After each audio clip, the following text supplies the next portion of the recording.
Cher public, nous vous invitons à prendre place confortablement et à fermer la sonnerie de votre téléphone cellulaire. En cas d'incident, veuillez repérer les sorties de secours les plus près de vous. Bon divertissement. 1, 2, 1, 2.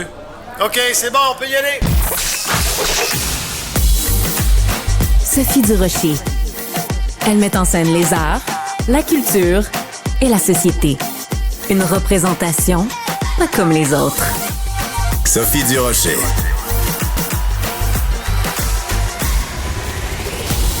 Bonjour tout le monde, j'espère que vous allez bien, j'espère que vous allez mieux que moi. J'ai un petit rhume qui veut pas partir et la raison pour laquelle je vous en parle, c'est que vous allez peut-être vous dire, mon Dieu, Sophie Durocher aujourd'hui, elle parle du nez. Oui, vous avez raison, je parle comme un animateur, non, j'allais pas dire que je parlais comme un animateur qui a une émission le dimanche soir, mais un petit peu quand même, donc excusez-moi, mais vous allez voir, on va vous préparer une super belle émission. Peut-être que vous-même, vous avez le rhume ou la grippe en ce moment. Il est assez raide cette année, le rhume, l'influenza, ça frappe fort. Donc, je vous souhaite et je vous espère en bonne santé. S'il y a un domaine, en tout cas, dans la société québécoise qui n'est pas en bonne santé, petit jeu de mots subtil ici, c'est le milieu culturel. Et justement, il y a 2 événements aujourd'hui. D'abord, un regroupement de 17 organisations culturelles qui demandent un meilleur financement de la culture. Et parallèlement à ça, une lettre ouverte signée par 300 artistes qui disent, l'argent que le gouvernement investit dans la culture, comment ça se fait qu'il percole pas? Comment ça se fait qu'il reste comme pogné en haut et qu'il se rend pas jusqu'aux artistes eux-mêmes? C'est un petit peu un résumé de cette lettre-là qui est co-signée et une initiative de Pierre-Luc Briand, que vous connaissez bien comme acteur et musicien. Monsieur Briand, bonjour. Bonjour. Je sais que vous aimez la culture, Pierre-Luc, parce qu'on se croise à peu près une fois par semaine à une première de théâtre, une première de spectacle, de musique, vous et votre conjointe. Et évidemment, comme comédien, comme musicien, vous connaissez bien toutes sortes de domaines artistiques. Pourquoi vous avez demandé à 299 autres artistes de signer cette lettre-là aujourd'hui? J'ai même pas demandé, j'aurais eu 20 signatures que j'aurais été très très content. J'ai un peu envoyé ça dans la nature et la lettre a été s'est déplacée tout seul, a été relayée ça a fait du bouche à oreille.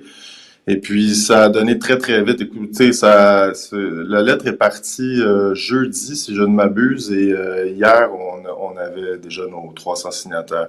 Et puis on tenait aussi à ce que ce soit des artistes qui signent et des gens qui gagnent leur vie avec ça ou en tout cas tentent de gagner leur vie avec leur art.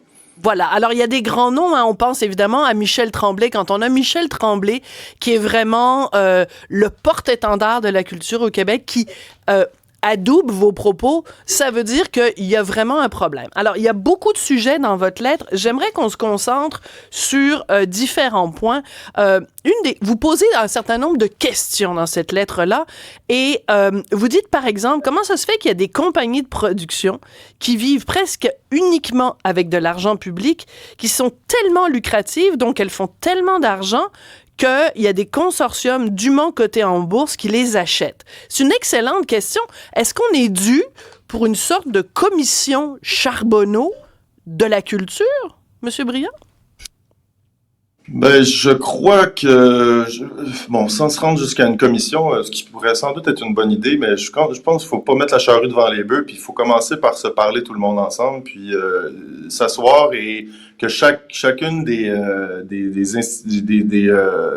des disciplines artistiques puisse dire quels sont les écueils qu'elle rencontre, que c'est quoi les problèmes, parce que les problèmes des arts vivants, c'est pas les problèmes de l'audiovisuel, et l'audiovisuel, c'est pas les problèmes de la musique. Donc tout le monde a ses propres écueils. Je pense qu'il faut d'abord nommer ces écueils-là, et puis ensuite, on verra s'il faut faire une commission d'enquête ou non, mais tu sais, on n'accuse personne précisément dans la lettre. Peut-être qu'il y a des bonnes raisons pour lesquelles des consortiums achètent des compagnies de production, mais on n'a pas la réponse. Donc, on veut obtenir tous les éléments, on va avoir tous les éléments sur la table pour se faire une tête, puis qu'on réponde à nos questions. Peut-être qu'on va avoir des réponses décevantes, puis que ça va être la fatalité, mais on vivra avec, mais au moins, on veut avoir, on veut que l'opacité cesse dans le domaine culturel québécois. Voilà. Donc, ce que vous dénoncez, c'est un manque de transparence. Par exemple, comment sont gouvernées, c'est une des questions que vous posez dans la lettre, comment sont gouvernées nos principales institutions subventionnaires, la SODEC, le CALC, Téléfilm, Musique Action, dont les administrateurs, souvent producteurs, occupent plusieurs sièges simultanés au sein de différents conseils d'administration. Ce que vous décrivez là, c'est une sorte de... Moi, je vais utiliser le mot que vous aimerez peut-être pas, mais une forme de copinage. Ça sent jamais très bon, le copinage. Ben, quand on soulève cette problématique-là, puis on la mentionne à des gens qui sont pas nécessairement dans le milieu culturel, tout le monde fait, mais comment on peut en être arrivé là? Comment on peut siéger sur un CA d'une instance qui peut nous accorder des subventions publiques? Voilà. C'est assez incroyable quand même, mais ça n'a pas l'air de déranger grand monde dans ce que j'appellerais le patronat culturel. Ce matin même, le ministre de la Culture a dit qu'il n'y avait pas de souci avec ça parce qu'il soulevait la question qui donc pourra siéger sur ces CA-là. Mais il y a plusieurs façons de réfléchir à des méthodes de gouvernance, à des modèles de gouvernance. Je prétends pas avoir les réponses non plus. Toute fait, moi, la lettre, ce qu'elle visait, c'était vraiment poser des questions et non pas apporter des réponses parce que je trouve que ça serait prétentieux de dire qu'on a les réponses. Évidemment, des fois, on a des petits, j'ai ma propre opinion sur plusieurs sujets, mais c'est pas mon opinion qui compte. C'est vraiment qu'on soulève des questions. Puis les questions que je pose, c'est des questions qui sont partout dans le milieu culturel quand on parle aux artistes. Tout le monde est préoccupé par ça. Tout le monde est soucieux de savoir où va l'argent, comment on est gouverné. Notre modèle culturel est entièrement subventionné, ou presque. Il y a très peu de mécénat au Québec. Et puis donc, c'est d'autant plus important de savoir où va l'argent. Puis, quand je dis que notre modèle est subventionné, il faut que ça en soit ainsi.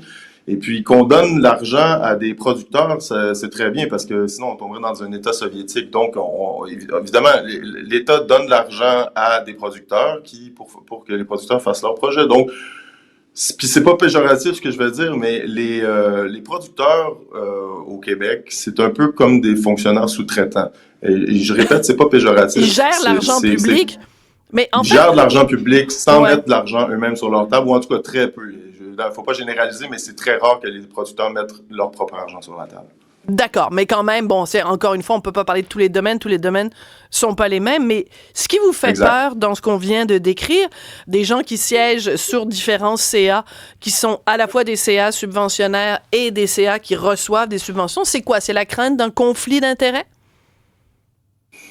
Ben, moi, si je siège sur un CA d'une institution qui peut donner de l'argent à ma propre compagnie, évidemment, il y a des processus de barrière, tout ça, pour limiter les conflits d'intérêts, mais je veux dire, un humain étant un humain, tu sais, puis non seulement ça, c'est que il y a des gens qui siègent sur des CA de plusieurs instances, donc ils connaissent ce qui se passe, les secrets de certaines instances subventionnaires et les secrets de d'autres instances subventionnaires. Ben voilà. Et tout ce beau monde-là doit parler à quelque part. J'ose pas penser qu'ils se parlent pas. Je dis pas qu'il y a de la mauvaise foi, là. Il faut bien s'entendre. Je n'accuse personne de mauvaise foi.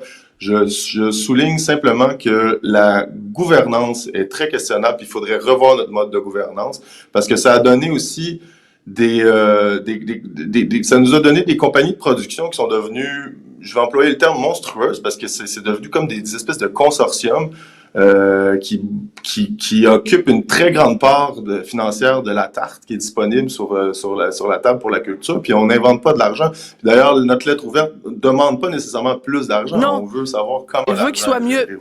C'est qu'en fait, vous voulez savoir comment l'argent est géré, vous voulez qu'il soit mieux distribué, parce que ce qu'on comprend entre les lignes, en fait, c'est que les gens qui sont à la base de la création, puis là, je vais dire une lapalissade, une évidence, les gens qui sont à la base de la création, ce sont les créateurs. Or, ce sont pas eux qui s'en mettent le plus dans les poches. C'est ça qui est problématique. Puis moi, pour avoir observé le milieu culturel québécois depuis, j'ose pas dire combien d'années, mais ça a toujours été ça le problème. Les gens qui font de la musique sont ceux qui font le moins d'argent dans la chaîne musicale. Les gens qui écrivent des livres sont les gens qui ont la plus petite portion. Donc, quand vous achetez un livre, la personne qui fait le moins d'argent avec le livre, c'est la personne qui l'a écrit. Et on peut mettre là-dessus le théâtre, la même affaire. Alors, c'est ça, c'est en fait ce que vous demandez, c'est un peu qu'on redonne aux créateurs l'argent de leur création. Ben exactement. Je nuancerais peut-être pour le théâtre, la problématique est moins patente pour le théâtre, parce que je pense pas que les producteurs de théâtre se mettent beaucoup d'argent dans les poches au détriment des artistes. En tout cas, c'est plus rare. Non, mais je veux juste vous dire, pour le théâtre, par contre, il y a un problème qui se crée dans la tête du public, c'est que quand les gens vont vous voir, par exemple, vous ou votre conjointe Isabelle Blais, au théâtre, ben là, ils se disent, ben, je l'ai vu au théâtre, je l'ai vu à la télé, je l'ai vu dans une publicité, ils doivent être gradures, ils doivent faire plein d'argent. Or, les chiffres que vous sortez, c'est le salaire moyen des artistes qui est de 20 000 $ par année, soit 4 500 de moins qu'un travailleur au salaire minimum. Il est là le souci. Ça, c'est en retranchant ceux qui font 0 $, et puis après ça, si on retranche le 1%, parce qu'il y a seulement 1% des artistes québécois qui gagnent 200 000 et plus. Si on retranche ces 200 000, ces personnes-là qui gagnent 200 000 $, on arrive à autour de 16 000 $ de revenus. Donc, évidemment, c'est pas assez pour subsister. Donc, les artistes, on peut penser que les artistes vivent dans une précarité assez énorme. Puis, il y en a beaucoup d'artistes au Québec, puis des très talentueux. Moi, quand je regardais la liste des 300 noms, je sais qu'il y en a plusieurs là-dedans qui doivent avoir de la misère qui doivent tourner les coins ronds financièrement.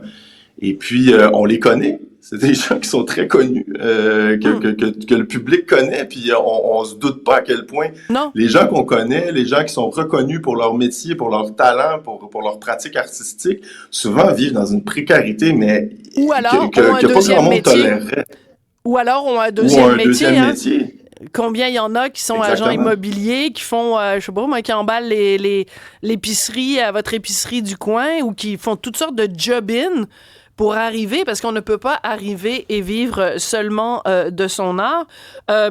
Vous utilisez une expression qui me plaît beaucoup dans votre lettre, Pierre-Luc Briand. Vous dites, qui dit trésor public dit compte à rendre. En effet, comment se fait-il qu'il y a si peu d'impunité?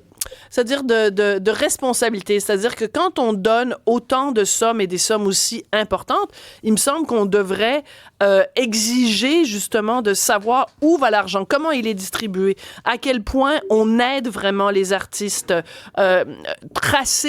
retracer la filière de l'argent.